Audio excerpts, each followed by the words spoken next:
Brace yourself. There's no surprise that the Banjo-Kazooie series has become a crown jewel for the platformer genre. Rare had already secured their place in the field with the Donkey Kong Country series on Super Nintendo, but once the third dimension became the logical next step for the genre, no one really expected them to hit it out of the park that hard. Banjo-Kazooie and its sequel Banjo-Tooie have become mightily praised by the community, but deciding which one is better is a tough call. I know people on both sides of the fence on this, so I thought I'd take a look at these two games and see how they stack up against each other. And I came to realize that these are actually two very different animals. So, let's stop messing around. This is Banjo-Kazooie versus Banjo-Tooie.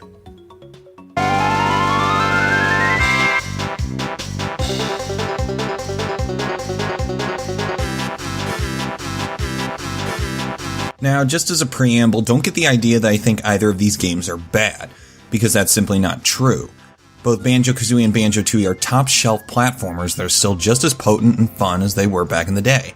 I still find unequivocal joy in playing both of them. In fact, I have more fun playing them today than I do many other newer games. Just getting that out of the way.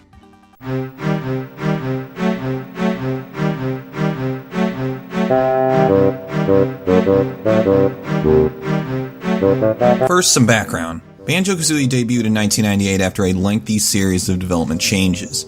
Following the footsteps of the groundbreaking Super Mario 64, Banjo-Kazooie was routinely compared to it during its heyday. And while they do share the 3D platformer frameworks, Banjo-Kazooie is much more open-ended than Super Mario 64. There aren't missions like in Super Mario 64. Every bit of the level is available to explore at your leisure, allowing you to focus on parts of the level that you find most appealing before tackling others. Many challenges require a bit of problem solving thanks to some solid environmental puzzles that use the duo's various movesets inventively.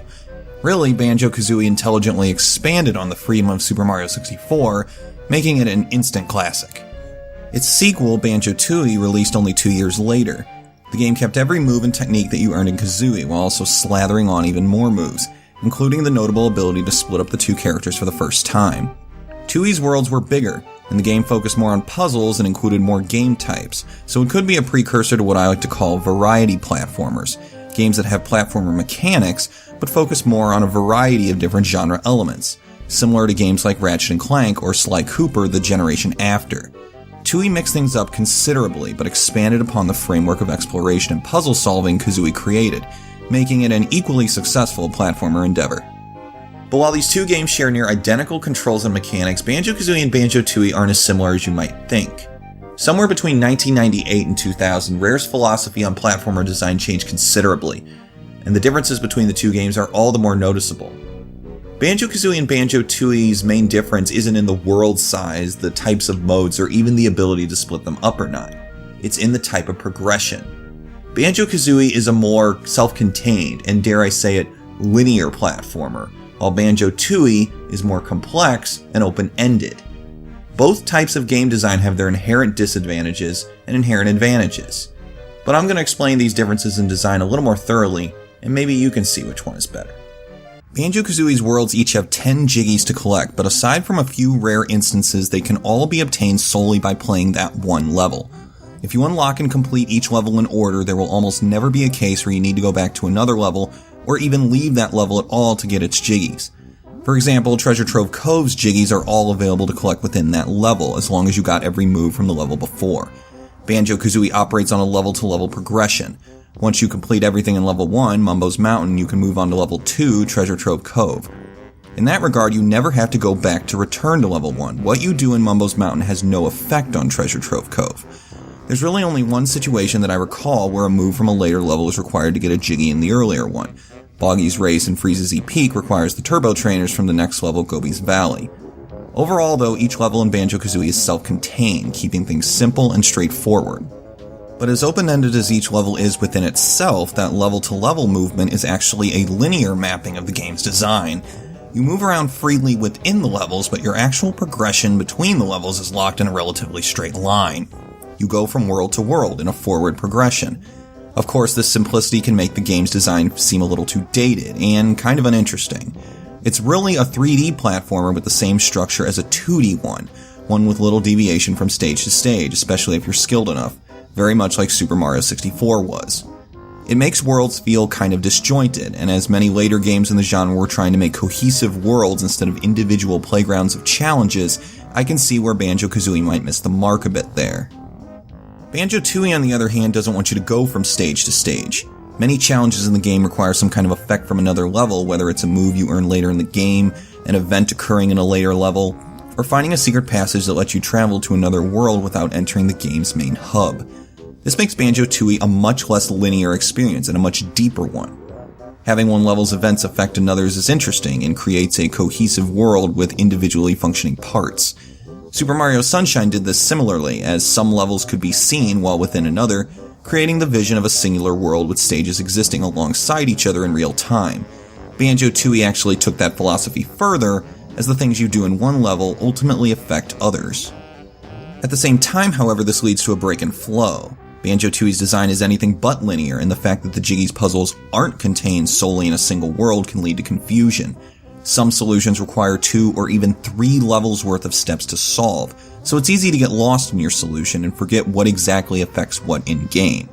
Couple that with the ability to enter levels that aren't even unlocked yet through secret passageways, and it's clear that Banjo-Tooie's design sacrificed simple flow for an almost labyrinthine level of puzzle depth, leading to a state of confusion and instant disorientation.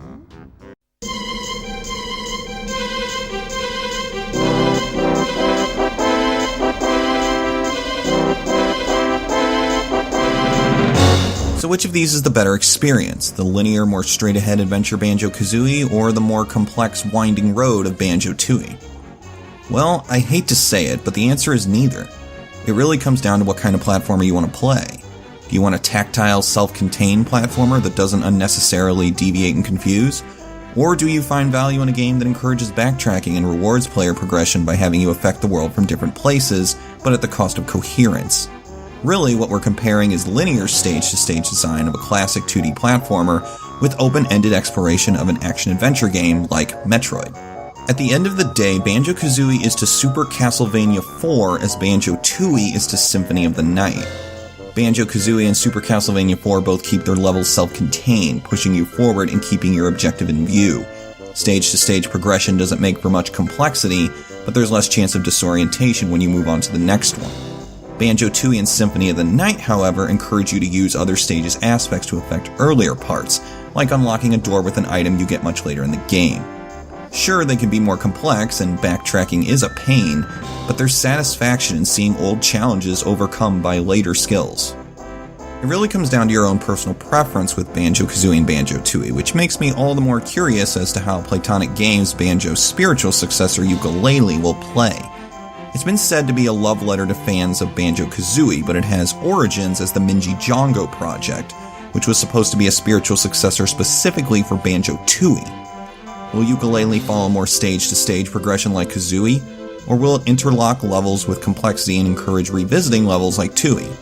We really don't know yet, but I can't say I'm not curious.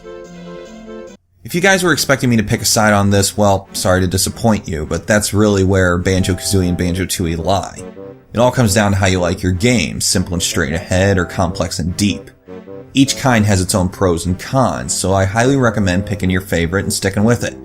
I can easily recommend both Banjo-Kazooie and Banjo-Tooie. They're fantastic games, but I'm sure you have a favorite. And if you do, let me know in the comments below and tell me why you like it over the other. So thanks again for watching, folks, and have a good one. Hey folks, thank you for watching my video on Banjo-Kazooie versus Banjo-Tooie. If you happen to like it, remember to like, favorite, comment, subscribe, and share. You can also check out the social media information of Twitter and Facebook at the bottom.